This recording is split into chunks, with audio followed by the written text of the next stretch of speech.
In a town with an $8 million budget, one woman vanished $53 million into thin air. She wasn't a CEO or a Wall Street shark.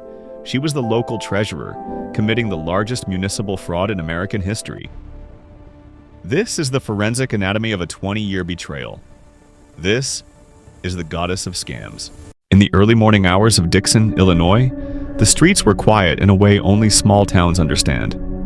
No sirens, no traffic, just familiar buildings, familiar faces, and a rhythm that hadn't changed in decades. This was a town where people left their doors unlocked, where last names mattered, where trust wasn't earned, it was inherited. And at the center of that trust sat one woman. Her name was Rita Crundwell. To Dixon, Rita wasn't powerful. She wasn't flashy. She wasn't controversial. She was dependable, predictable, invisible in the way only deeply trusted people become. She arrived at City Hall every morning, coffee in hand, lights on before anyone else. She paid the bills, balanced the books, made sure the town's money went where it was supposed to go. For over 20 years, Rita Crundwell controlled the finances of Dixon. No oversight, no audits anyone understood, no second signature, just her. And that was the problem. Because while Dixon slept peacefully, while city council meetings passed without drama, while the town worried about potholes and parade permits, something else was happening. Quietly, methodically, patiently. Money was disappearing. Not thousands, not hundreds of thousands, millions. But no one noticed because the numbers still looked right. The checks still cleared, salaries were still paid, the town still functioned, and when budgets came up short, the explanation was always the same. Times are tough. State funding is down. We'll manage. And Dixon believed her. They believed her because Rita didn't look like a criminal. She didn't live like one, at least not where anyone could see. In town, she drove modest cars, wore simple clothes, spoke softly, never raised her voice, never demanded attention. She didn't need to. Because outside Dixon, Rita Crundwell lived a completely different life. A life that required money, a lot of money, private jets, custom horse trailers, multi-million-dollar quarter horses bred like royalty. Rita was a queen in the competitive horse world, respected, feared, admired. Her animals sold for six figures. Her name carried weight in arenas far from Illinois. She wasn't just participating, she was dominating. And no one asked the obvious question. How does a small-town city employee afford this? The answer is uncomfortable, because the scam didn't begin with greed. It began with opportunity. In the early 1990s, Dixon's finances were a mess. Systems were outdated. Oversight was casual. Paper checks were routine. And when Rita rose through the ranks to become the city's comptroller, she inherited control without resistance.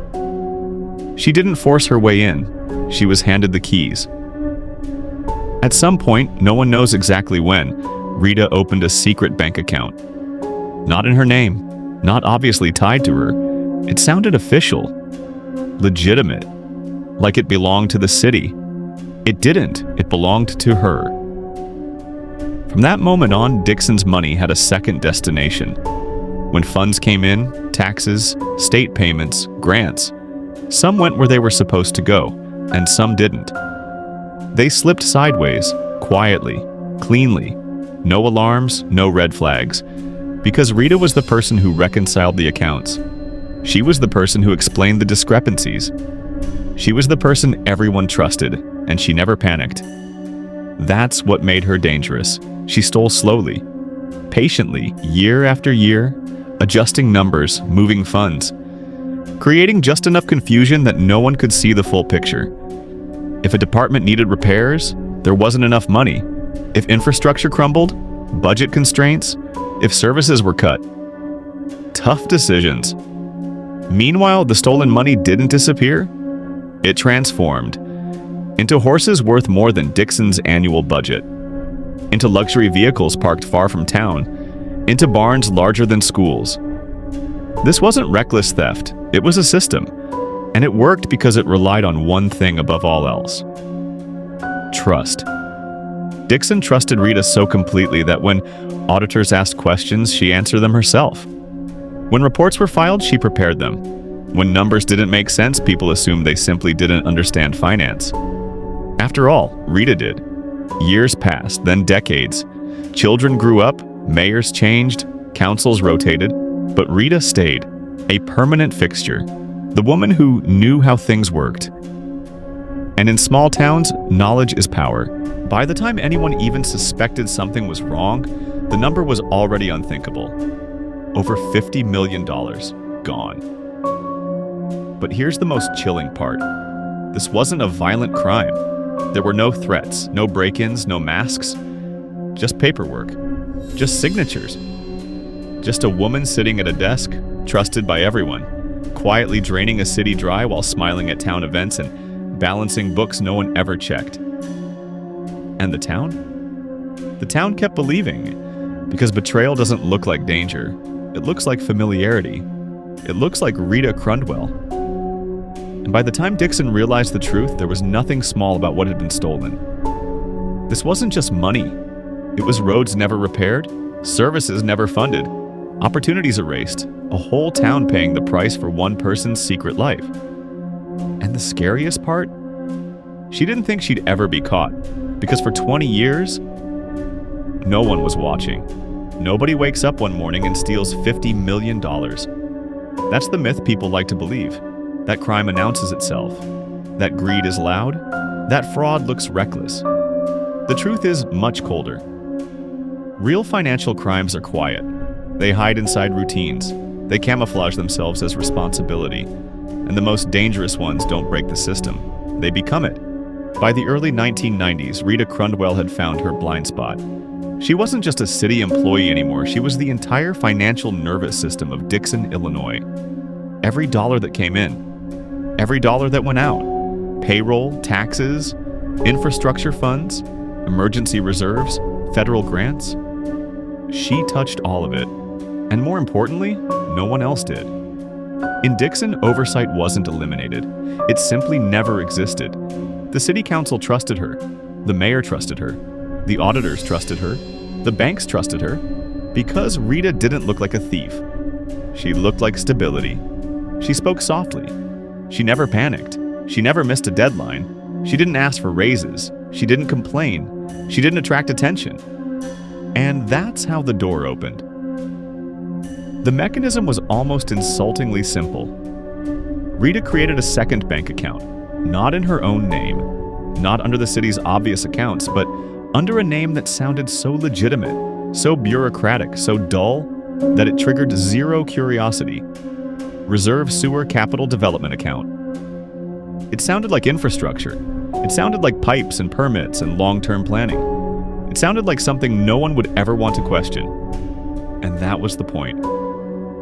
From that moment on, Dixon effectively had two financial realities. The one people saw, and the one Rita controlled.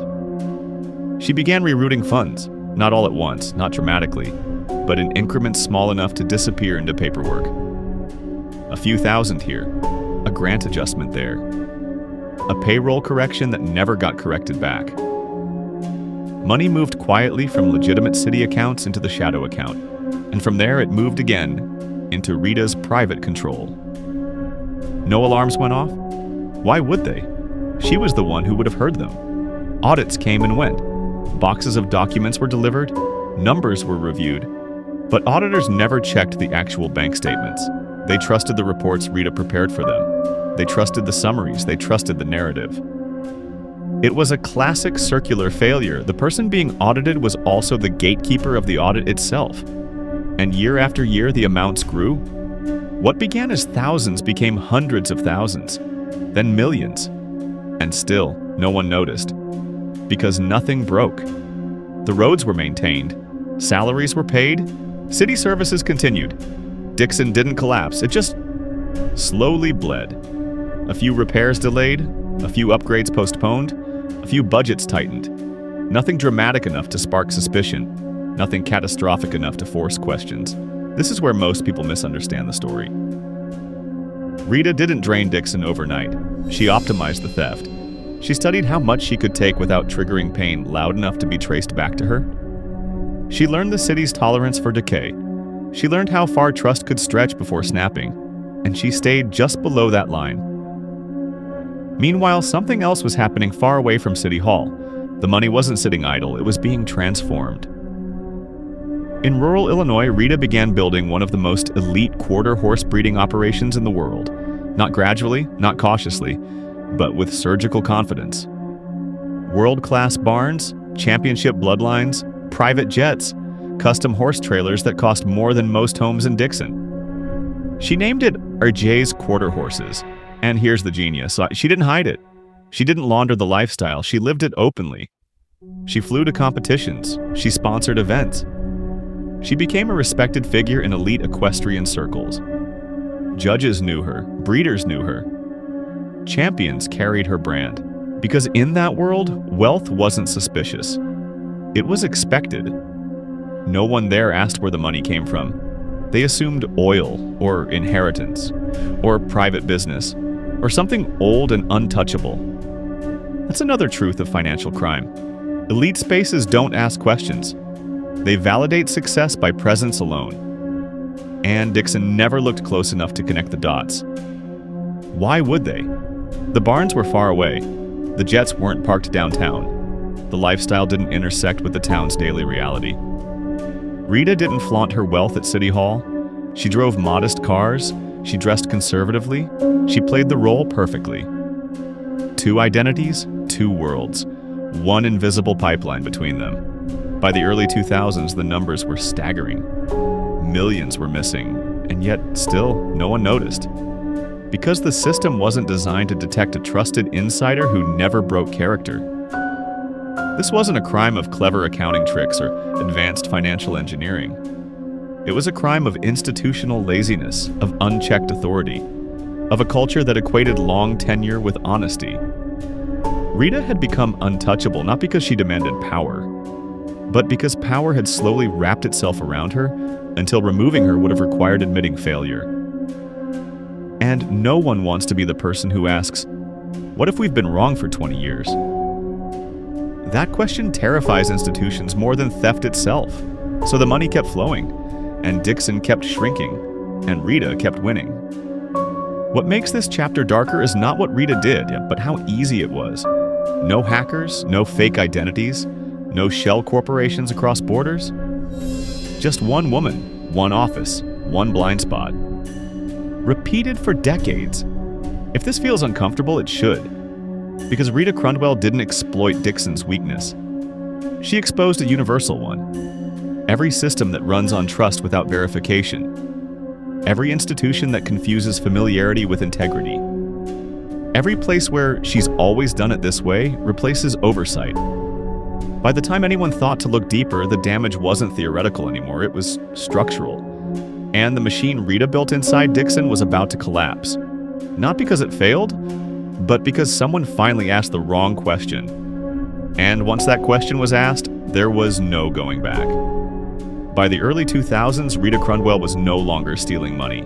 She was harvesting it. What began as a quiet diversion of municipal funds had evolved into something far more dangerous. Not because it was reckless, but because it was perfectly stable. Rita had achieved the holy grail of long-term fraud, predictability. Every year, the city of Dixon approved a budget. Every year, funds moved through familiar channels. And every year, a portion of that money quietly disappeared into accounts that looked so official, so bureaucratic, so painfully boring that no one thought to question them. There were no forged signatures, no hacked systems, no threats, no pressure, just permission. Rita Crundwell didn't override the system. She was the system. By now, she controlled every major financial artery of the city.